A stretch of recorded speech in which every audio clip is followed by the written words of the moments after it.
And welcome, Hoosier fans, to this Wednesday edition of Banner Morning, your daily rundown of IU basketball news and notes. I'm Michael Dugan, filling in for Jerod Morris the day after IU lost to Duke. In team news, well, where do I even begin?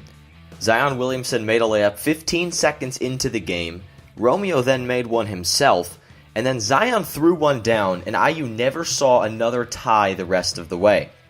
The Hoosiers turned it over 20 times in the game, most of which came in the first half, made just 5 threes, and frankly, just looked lost all over the place. Zach McRoberts and Devontae Green were healthy enough to play and looked alright physically, but produced very little on a night where IU needed it very much. Overall, the biggest takeaway for me was another game with sloppy passing. Ever since the Marquette game, the ball just hasn't had the same zip, the passes haven't been as clean, and the looks haven't been as good for Indiana. I'm not sure the source of the problem, but whatever it is, it has to change if this team wants to do damage in the Big Ten. However, Indiana did out-rebound Duke and grabbed 17 offensive boards, really the only team statistic in which the Hoosiers led.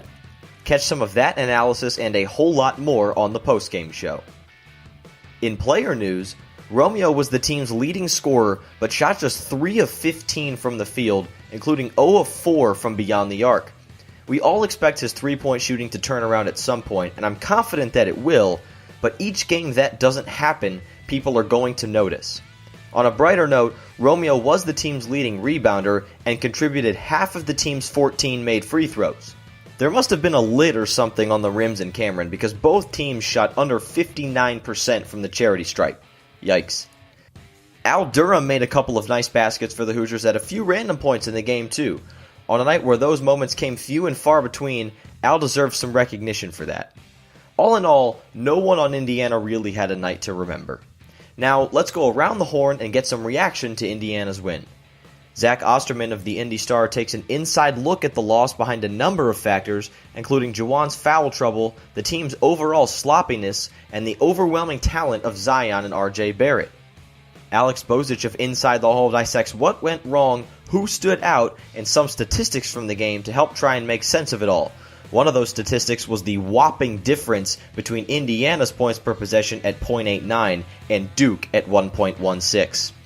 For the links mentioned in this edition of Banner Morning, visit assemblycall.com. And remember to use the URL iutickets.shop to visit SeatGeek for the best prices on IU basketball tickets. That's iutickets.shop, promo code ASSEMBLY for $10 off your first purchase. Jerod will be back tomorrow with a Thursday edition of Banner Morning. Till then, keep your elbows in and your eyes on the rim, and go Hoosiers.